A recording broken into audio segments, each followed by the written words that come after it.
सद्गुरु, क्या आप बता सकते हैं कि जिंदगी का क्या मकसद है? धन्यवाद।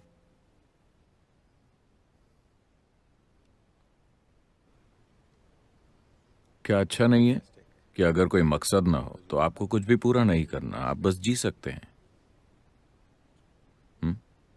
नहीं, पर आपको एक मकसद चाहिए, और कोई आसान सा मकसद नहीं, बल्कि भगवान का दिया हुआ मकसद।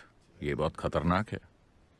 लोग जो ये सोचते हैं कि भगवान ने उन्हें मकसद दिया है, वो धरती पर तबाही मचा रहे हैं, है कि नहीं? वो सबसे भयानक काम कर रहे हैं और हमेशा से ऐसा करते आए हैं, क्योंकि जब आपके पास भगवान का दिया हुआ मकसद है तो आपका मकसद यहां की जिंदगी से ज्यादा अहम बन जाता है। नहीं, जिंदगी अहम है। जिंदगी अहम है। जब मैं कहता हूं जिंदगी, तो मैं आपके परिवार, आपके काम, आप क्या करते हैं, क्या नहीं करते, आपकी पार्टी वगैरह की बात नहीं कर रहा। मैं उसे जिंदगी नहीं कह रहा। ये जिंदगी है ना? जिंदगी आपके अंदर है या आसपास है? जिंदगी का माहौल। आप जिंदगी के माहौल को गलती से जिंदगी समझ रहे हैं।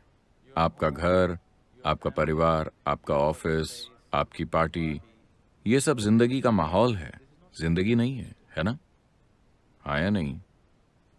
आप माहौल को असली चीज समझने की गलती कर रहे हैं। नहीं, जिंदगी अहम है, क्योंकि आप बस इसे ही जानते हैं और कुछ नहीं जानते। क्या आप और कुछ जानते हैं? बाकी सब तो काल्पनिक है ना? बस यही है जो धड़क रही है, जिंदा है, और यही सब कुछ है। तो क्या ये अहम है? ये सबसे ज्यादा अहम है।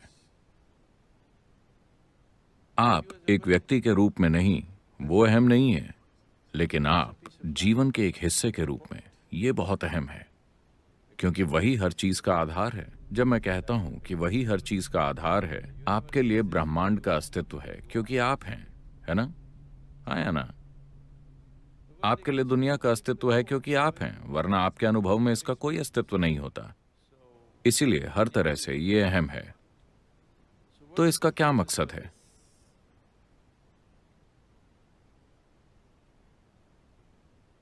देखिए, अगर आपका कोई मकसद होता और आप उसे पूरा कर लेते, तो उसके बाद आप क्या करते? उसके बाद आप क्या करते? बोर हो जाते, है ना? बस इतना है कि जीवन इतना जटिल है, और इतने अद्भुत तरीके से जटिल है, कि अगर आप 10,000 सालों तक भी इसे ध्यान से देखते रहे, तो भी आप इसे पूरी तरह नहीं जान पाएंगे। अगर आप लाखों सालों तक इस पर गौर करते रहे, पूरा ध्यान लगाकर, तो भी आप इसे पूरी तरह नहीं जान पाएंगे। ये ऐसा है। क्या इसका कोई मतलब है? जिंदगी की सबसे बड़ी बात यही है कि इसका कोई मतलब नहीं है। This is the greatest aspect of life, that it has no meaning to it and there is no need for it to have a meaning. और इसे मतलब की जरूरत भी नहीं है। यह आपके दिमाग का छोटापन है कि ये मतलब खोजता है, क्योंकि मानसिक तौर पर आप जिंदगी से जुड़ा हुआ महसूस नहीं करते। अगर आपके पास कोई मकसद या मतलब नहीं है, लोग लगातार ऐसे झूठे मकसद बनाने की कोशिश में लगे हुए हैं। अब वो काफी खुश और अच्छे भले थे, अचानक उनकी शादी हो गई। अब दूसरा इंसान मकसद बन गया, फिर उनके बच्चे हो गए। अब वो एक दूसरे से दुखी हो जाते हैं। अब पूरा मकसद ये है कि मैं इस दुख में रुका हूं बच्चों की वजह से। ये इसी तरह चलता रहता है। ये सारी चीजें आप कर रहे हैं और इन्हें जिंदगी का मकसद मान रहे हैं। और क्या भगवान का दिया हुआ कोई मकसद है? अगर भगवान को पता ही ना हो कि आपका अस्तित्व है तो? नहीं, बाय चांस उन्हें पता ना हो तो? इस विशाल ब्रह्मांड में, जहां भगवान को इन अरबों आकाश गंगाओं का निर्माता और मैनेजर माना जाता है, उन सब में ये छोटा सा प्लैनेट और इस शहर में आप, मान लीजिए कि उन्हें पता ही नहीं कि आप हैं, तो क्या करोगे? हो सकता है या नहीं? माफ कीजिए, मैं ऐसी बुरी बातें कर रहा हूं, पर यह हो सकता है कि नहीं?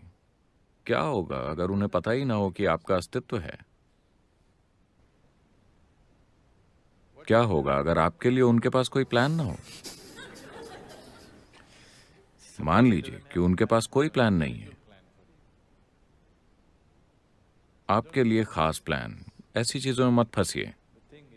बात यह है कि सृष्टि इस तरह से बनाई गई है कि सृष्टि और उसके निर्माता को अलग नहीं किया जा सकता। आप इस सृष्टि का एक हिस्सा हैं और साथ ही सृष्टि का स्रोत आपके अंदर धड़क रहा है। अगर आप जीवन की इस प्रक्रिया पर जरा ध्यान दें, आपको किसी मकसद की जरूरत नहीं पड़ेगी। यह आपको लाखों सालों तक व्यस्त रख सकता है। यहां इतना कुछ हो रहा है, इतना कुछ, मतलब इतनी सारी अविश्वसनीय चीजें अभी यहां हो रही हैं। अगर आप जरूरी ध्यान दें, यह आपको लाखों सालों तक व्यस्त रख सकता है या ज्यादा भी। अभी मकसद की जरूरत इसलिए पड़ रही है क्योंकि आप अपने मानसिक ढांचे में फंसे हुए हैं, अपनी जीवन प्रक्रिया में नहीं, अपने मन में। आपका मानसिक ढांचा उस सीमित जानकारी से काम करता है जो उसने इकट्ठा की है।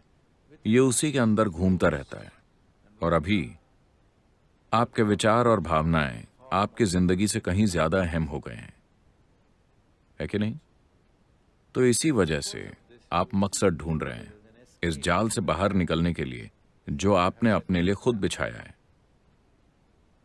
यह जाल आपने खुद बिछाया है। आप आसानी से इससे बाहर आ सकते हैं। अगर जाल किसी और ने आपके लिए बिछाया होता तो बाहर आना मुश्किल होता, क्योंकि वो जाल इस तरह से बिछाएंगे कि आप उससे बाहर ना निकल सकें, है ना? मेरा मतलब, मैं जीवन की बात कर रहा हूं, शादी की नहीं। वही तो ये जाल आपने खुद बिछाया है। इससे बाहर आना आसान है, पर यही तो पूरी बात है। ये इतना मुश्किल इसलिए है क्योंकि अब आपने जाल से अपनी पहचान जोड़ ली है। आपको ये अच्छा लगता है। आपको ये अच्छा लगता है क्योंकि ये आपको कुछ मायनों में सेफ्टी और सिक्योरिटी और प्रोटेक्शन और एक अलग पहचान देता है। अगर आप अपने चारों तरफ एक सुरक्षा कवच बना लेते हैं तो वो आपको सेफ्टी देता है, पर आपको कैद भी कर लेता है।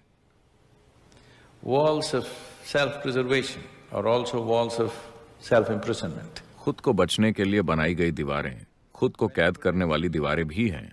जब ये आपकी रक्षा करती है आपको ये अच्छी लगती है, जब ये आपको रोकती है आपको ये अच्छी नहीं लगती।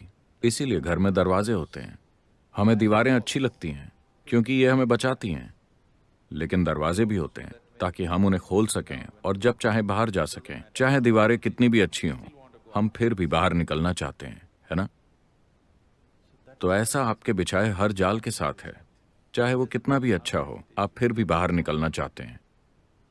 तो जो मानसिक दीवार आपने बनाई है, जो आपको एक तरह की पहचान देती है, जो आपको आपके एक इंसान होने का एहसास करवाती है, एक अलग इंसान, और जो आपको सुरक्षा देती है, जब आप महसूस करने लगते हैं कि ये एक जाल है तो कहीं ना कहीं आप इसे तोड़ना चाहते हैं। तो इसे ना तोड़ने का एक तरीका है एक मकसद ढूंढ लेना। वो लोग जो जिंदगी में मकसद ढूंढ लेते हैं वो अभिमानी बन जाते हैं। वो हमेशा के लिए अपने ही जाल में फंसे रहेंगे, ये सोचकर कि वो सबसे बेहतरीन काम कर रहे हैं। सबसे पहले आपको जरूरत है संतुलन की। अगर आपके पास संतुलन है तो आप ऊंचाई पर चढ़ सकते हैं। अगर आपके पास संतुलन नहीं है तो जमीन पर रहना ही बेहतर है ना? बिना संतुलन वाले इंसान के लिए ऊंचाई पर चढ़ना सुरक्षित नहीं है। बेहतर होगा कि आप जमीन के करीब ही रहें, चढ़े नहीं। तो सबसे पहले संतुलन बनाना जरूरी है। फिर आप अपना मानसिक ढांचा ढीला कीजिए, तब ये बहुत बढ़िया होगा। अगर आप अपना मानसिक ढांचा ढीला छोड़ रहे हैं बिना संतुलन के, जो आजकल काफी लोग कर रहे हैं। देखिए, क्यों कोई शराब पीना चाहता है या ड्रग्स लेना चाहता है? क्योंकि ये आपके मानसिक ढांचे को ढीला कर देते हैं और आपको एक पल के लिए आजाद महसूस करवाते हैं, लेकिन जरूरी संतुलन के बिना। आपने संतुलन के लिए काम नहीं किया, लेकिन आपको आजादी मिल गई। बिना संतुलन के आजादी तबाही है, अराजकता है ना? तो पहला काम है संतुलन लाने के लिए काम करना। इतना जबरदस्त संतुलन कि अगर आप अपने मानसिक ढांचे को तोड़ते हैं फिर भी आप सहजता से जी सकें। अपने मानसिक ढांचे को तोड़ना एक बहुत ही अहम प्रक्रिया है, क्योंकि ये आपका जाल है, ये आपकी सुरक्षा है, ये आपकी स्थिरता है, लेकिन साथ ही साथ ये आपका जाल भी है, क्योंकि दीवारें बन चुकी हैं, आप सुरक्षित महसूस करते हैं, पर यह आपका जाल भी है। अगर आप अपने जाल को तोड़ते हैं, आप अपनी सुरक्षा भी तोड़ रहे हैं, है ना? आप अपने मकसद को भी तोड़ रहे हैं। आप हर वो चीज तोड़ रहे हैं जो आपके लिए मायने रखती है। तो इसके लिए संतुलन चाहिए। बिना संतुलन के अगर आप इसे तोड़ेंगे तो आप पागल हो जाएंगे। मगर मकसद की खोज मत कीजिए, क्योंकि अगर आप मकसद ढूंढते हैं तो आप पागलपन ढूंढ रहे हैं। अगर आपने मकसद ढूंढ लिया तो आप पक्का पागल हैं। हाँ, अगर आपको लगता है कि आपने जिंदगी में एक मकसद ढूंढ लिया तो आप पक्का पागल हो गए हैं, क्योंकि सिर्फ पागल लोगों के पास ही मकसद होता है, और लोग जिनके पास मकसद होता है वो कई तरीकों से पागल होते हैं। ये चीजें आप खुद अपने मन में बनाते हैं और विश्वास करते हैं कि ये सच है ना? अभी अपने देश के लिए लड़ना मेरा मकसद है। अभी अगर इसकी जरूरत है तो मैं लड़ूंगा, ये जानते हुए कि ये फालतू का खून खराबा है। हाँ, तब आप सिर्फ उस हद तक लड़ेंगे जितने की जरूरत होगी। अगर आपको लगता है कि यही आपका मकसद है तो आप पूरी दुनिया को तबाह करना चाहेंगे सिर्फ अपने फालतू विश्वास की वजह से, है ना? अगर किसी चीज की जरूरत है तो हम करेंगे जी जान लगाकर। इसके अलावा कोई और मकसद नहीं है। There is no other purpose. The purpose of life is to live and to live totally. जिंदगी का मकसद है जीना, और पूरी तरह से जीना। पूरी तरह से जीने का मतलब ये नहीं कि रोज रात को पार्टी करो। पूरी तरह से जीने का मतलब है कि मरने से पहले जिंदगी के हर पहलू को देखा जा चुका है, कुछ भी अनदेखा नहीं रहा। हाँ, इससे पहले कि आप मरें, अगर आप पूरे ब्रह्मांड को नहीं देख पाते तो कम से कम जिंदगी के इस हिस्से को तो पूरी तरह से जान लेना चाहिए। आपको अपने साथ इतना तो करना ही चाहिए, है ना? पूरी तरह जीने का मतलब यही है कि आपने इसे पूरी तरह से अनुभव कर लिया, इसके हर आयाम को। आपने कुछ भी बिना देखे नहीं छोड़ा। आप बस इतना कर लें, इसमें बहुत वक्त लग जाएगा। ये मकसद आपके लिए काफी है।